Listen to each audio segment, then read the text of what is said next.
আসসালামু আলাইকুম ভিউয়ার্স। আজকে আরেকটি ভিডিও নিয়ে আপনাদের সামনে এসে হাজির হলাম। তো আমি প্রথমে একটু বাইরে যাচ্ছি। স্টোরে যাব। আমার কিছু ভেজিটেবল আনতে হবে। তো আমি আজকে যা রান্না করব সেটার কয়েকটা ভেজিটেবল আনতে হবে। তো এইজন্য আমি এখন আমাদের বাসার কাছের মলে যাচ্ছি। ওখানে ফ্রেশ ভেজিটেবল পাওয়া যায়, ওখান থেকে আনবো।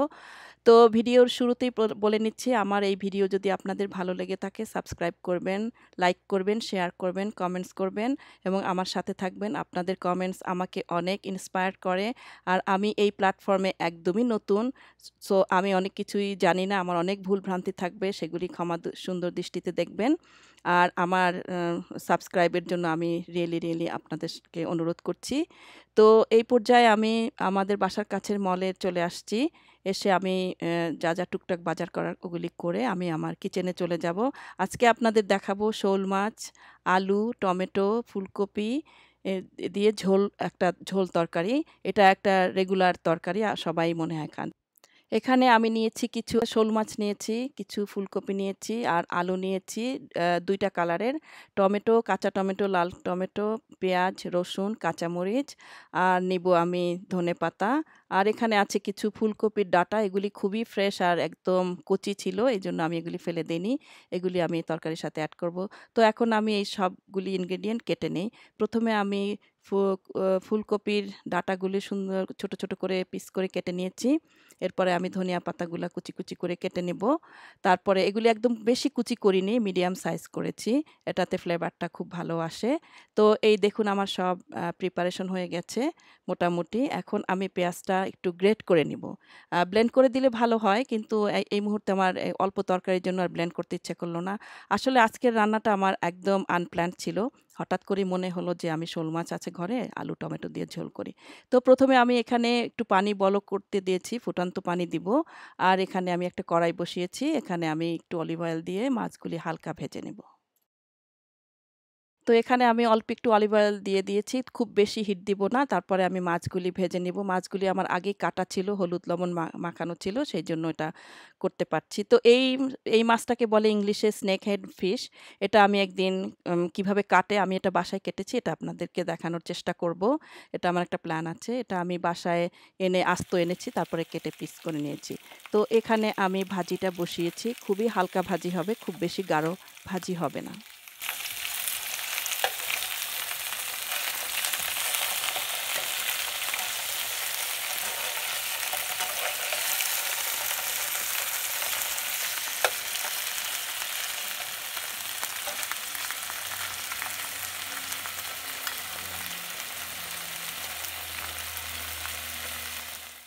তো এখানে আমি একটি প্যান বসিয়েছি। এখানে আমি প্রথমে কাটা পেঁয়াজগুলি দিয়ে দিচ্ছি। তারপরে আমি গ্রেট করা আ পেঁয়াজগুলি দিয়ে দিব।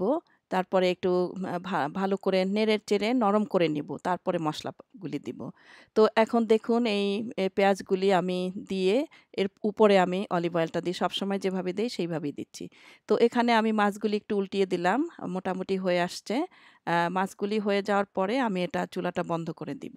তো এই পর্যায়ে আমি কিছু রসুন আমি ছেঁচে নিব। আসলে আমার কোনো কিছুই প্রিপারেশন ছিল না। আমি ব্লেন্ডারও ইউজ করি নাই, শিলপাটাও ইউজ করি নাই। তো আমি এখন এটা দিয়ে ছেঁচে নিলে এটা আমার জন্য ফাস্টার হবে, সেইজন্য আমি এটা করে নিচ্ছি। তো এখানে আমি অলিভ অয়েল দিব। অলিভ অয়েলটা আমি এখানে 2 টেবল স্পুনের মতো দিয়েছি। একটু বেশি দিব, কারণ এখানে আমার তরকারি সহ কোয়ান্টিটিটা অনেক বেশি হবে। সেইজন্য তেলের পরিমাণটা একটু বেশি দিয়ে দিয়েছি। এরপরে আমি এটা একটু নরম হতে এই পর্যায়ে আমি এই রসুন যেটা ছেঁচেছিলাম, এটাই যে 1 টেবিল স্পুনের মতো হয়েছে, এটা আমি দিয়ে দিলাম। দিয়ে এখন ভালো করে এটা নাড়াচাড়া করে চুলার উপরে কিছুক্ষণ রাখবো। এই সুযোগে আমি আম আলুগুলি কেটে নিব।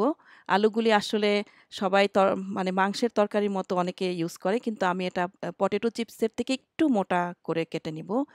ওই সাইজটা এই মাছটার সাথে খুব ভালো, আমি আমার এক্সপেরিয়েন্স থেকে দেখেছি ওটা ভালো, বেশ টেস্টি হয়।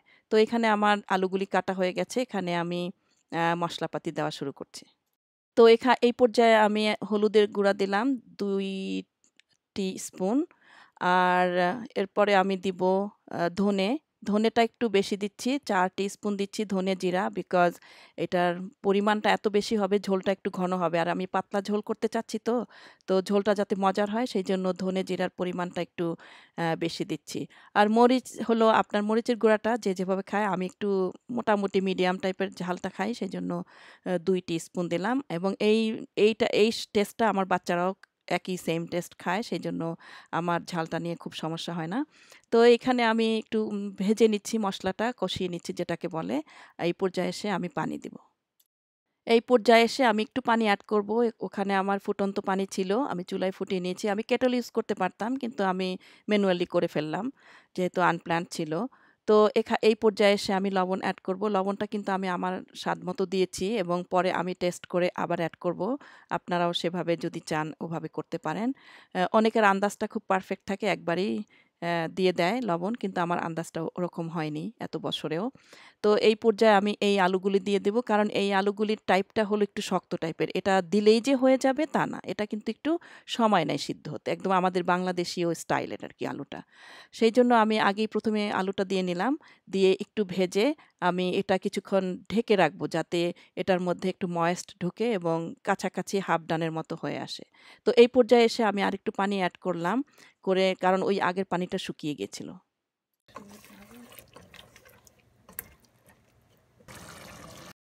তো এই পর্যায়ে এসে আমার আলুটা অনেকটা হয়ে আসছে। আ এই পর্যায়ে আমি ফুলকপির ডাঁটাগুলি আগে দিব। ফুলকপিটা এখনই দিচ্ছি না, কারণ ফুলকপিটা এখানে গ্রিন হাউসে এটা প্রোডিউস করে। এজন্য এগুলা এত নরম থাকে যে দিলেই হয়ে যায়। সেইজন্য আমি এই পর্যায়ে দিব না, একটু ওয়েট করব। ডাঁটাটা হাফ ডান হয়ে আসলে পরে ফুলকপি আর অন্য সবগুলি পরে দিয়ে দিব। তো এই যে দেখুন, এইটা এই সাইজ কেটেছি, যার জন্য এটা হয়ে যাবে তাড়াতাড়ি আশা করি।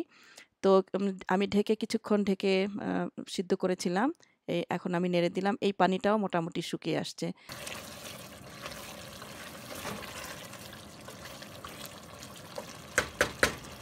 এখন দিব কি? এখন আরেকটু হোক।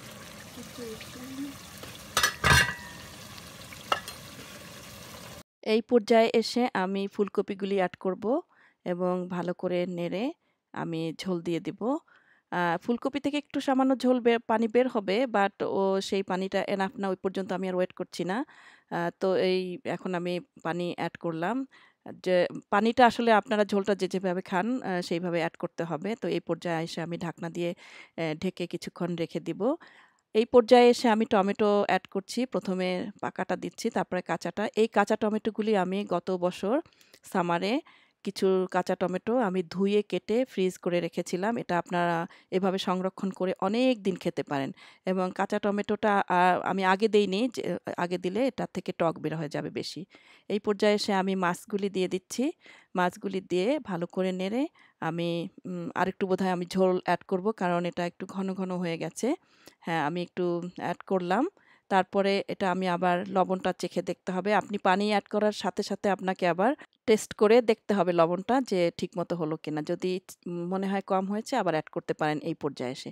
তো আমি কিছুক্ষণ ঢেকে রেখেছিলাম। এখন বাবল হয়ে যাচ্ছে এবং মোটামুটি সিদ্ধ হয়ে যাচ্ছে। তো ভিউয়ার্স, আমি ভুলে গেছিলাম যে ২ টা কাঁচামরিচ, আস্ত কাঁচামরিচ আমি মাঝখানে এড করেছি। আমি ফালি করে দেইনি, আস্ত হোলটা দিয়েছি। আর এখানে এই পর্যায়ে এসে আমি ধনেপাতা দিয়ে দিলাম। তার মানে আমার রান্না শেষ এবং এই ঝোলটা খুবই মজার, মাছটাও খুবই মজার। আপনারা ভাতের সাথে অ্যা উম খেয়ে ট্রাই করে দেখবেন কেমন মজার। এই দেখুন, আমার মাছটা একদম সম্পূর্ণ ডান হয়ে গেছে। তো দর্শক, আমি আপনাদের সামনে যে ভিডিওগুলি আনছি, এটা একদম সাধারণ, সবসময় খাওয়া-দাওয়ার জিনিস, এক্সেপশনাল কিছুই না, সবাই পারেন।